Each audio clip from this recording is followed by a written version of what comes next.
তবে কি ববি দেওলের কপি করেছেন পলক, আর পলককে কপি করেছেন শাকিব খান? নেটিজেনরা কখন কার সাথে কি মিলে ফেলে বোঝা খুব মুশকিল। শাকিব খানের পোস্টার আর জুনায়েদ আহমেদ পলকের ছবি, এ দুটো কিভাবে মিলে গেল সেটি নিয়েই নেট দুনিয়ায় চলছে জোর আলোচনা। এমনকি ববি দেওলের একটি ছবির সাথেও মিল পাওয়া যায়। একজন ফেসবুক ইউজার মন্তব্যের ঘরে বলেই বসলেন, বোঝা মুশকিল কে কাকে কপি করলো। বিস্তারিত জানাচ্ছি।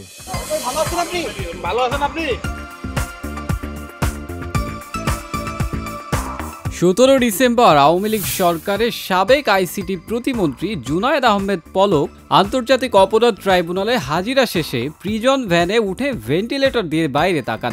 এ সময় গণমাধ্যম কর্মীরা তাকে জিজ্ঞাসা করেন, ভালো আছেন আপনি? কয়েকজন গণমাধ্যম কর্মী তাকে উদ্দেশ্য করে বলেন, পলক ভাই, ইন্টারনেট আছে?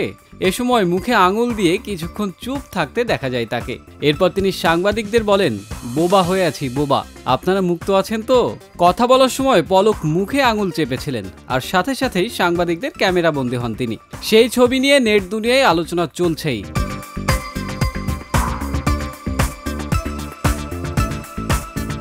এর মাঝেই মেগা স্টার শাকিব খান তার নতুন সিনেমা বরবাদের পোস্টার উন্মোচন করেন, যেখানে শাকিব খানও মুখ চেপেছিলেন, হাতে ছিল পিস্তল।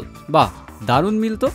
ফেসবুকে বিনোদনের পেজ থেকে একটি ফটো কার্ড প্রকাশ করা হয়, যেখানে ববি দেওল, পলক আর শাকিব খানের ছবি কোলাজ করা হয়েছে।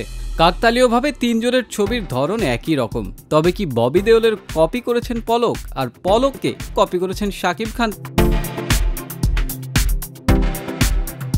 পোস্ট করা ছবির মন্তব্যের ঘরে ঢু মারলে পড়া যায়, মেহেদী হাসান ভুইয়া নামে একজন লিখেছেন, ফাইনালি শাকিব খান পলককে কপি করেছে।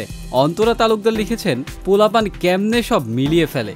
আরেক ফেসবুক ইউজার লিখেছেন, ও তার মানে পলক বরবাদ ছবির প্রমোশন করছে।